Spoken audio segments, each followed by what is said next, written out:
Now it was reported to David, "Look, the Philistines are fighting against Keilah and looting the threshing floors." So David inquired of the Lord, "Should I go and attack these Philistines?" And the Lord said to David, "Go and attack the Philistines and save Keilah." But David's men said to him, "Look, we are afraid here in Judah.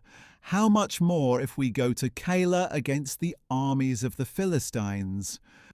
Once again David inquired of the Lord, and the Lord answered him, "Go at once to Keilah, for I will deliver the Philistines into your hand."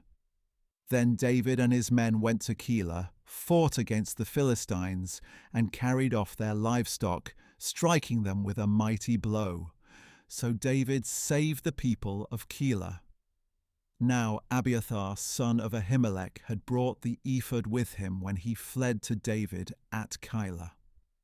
When Saul was told that David had gone to Keilah, he said, "God has delivered him into my hand, for he has trapped himself by entering a town with gates and bars." Then Saul summoned all his troops to go to war at Keilah and besiege David and his men. When David learned that Saul was plotting evil against him, he said to Abiathar the priest, "Bring the ephod." And David said, "O Lord God of Israel, your servant has heard that Saul intends to come to Keilah and destroy the city on my account. Will the citizens of Keilah surrender me into his hand? Will Saul come down as your servant has heard? O Lord God of Israel, please tell your servant." "He will," said the Lord. So David asked, "Will the citizens of Keilah surrender me and my men into the hand of Saul?" "They will," said the Lord. Then David and his men, about 600 strong, set out and departed from Keilah, moving from place to place. When Saul was told that David had escaped from Keilah, he declined to go forth.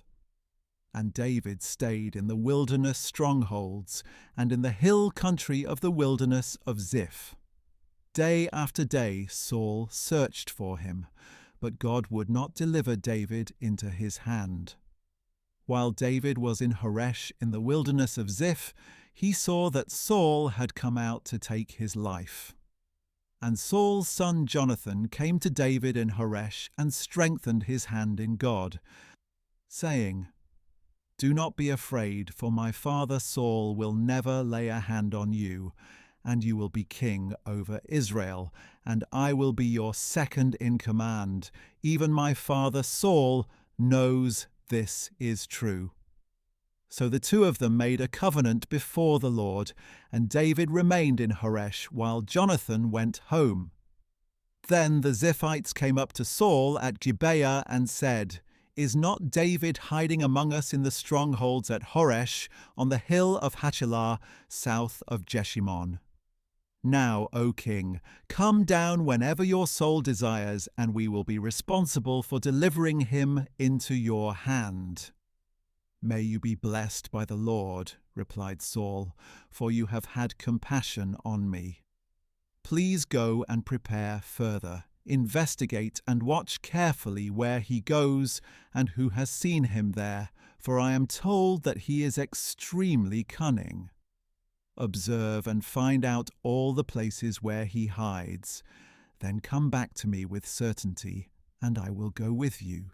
If he is in the land, I will search him out among all the clans of Judah." So they set out and went to Ziph ahead of Saul. Now David and his men were in the wilderness of Maon in the Arabah south of Jeshimon. And Saul and his men went to seek him. When David was told about it, he went down to the rock and stayed in the wilderness of Maon. And when Saul heard of this, he pursued David there. Saul was proceeding along one side of the mountain, and David and his men along the other side. Even though David was hurrying to get away, Saul and his men were closing in on David and his men to capture them. Then a messenger came to Saul, saying, "Come quickly, for the Philistines have raided the land." So Saul broke off his pursuit of David and went to meet the Philistines. That is why that place is called Selah Hamalekoth. And David went up from there and lived in the strongholds of En-gedi,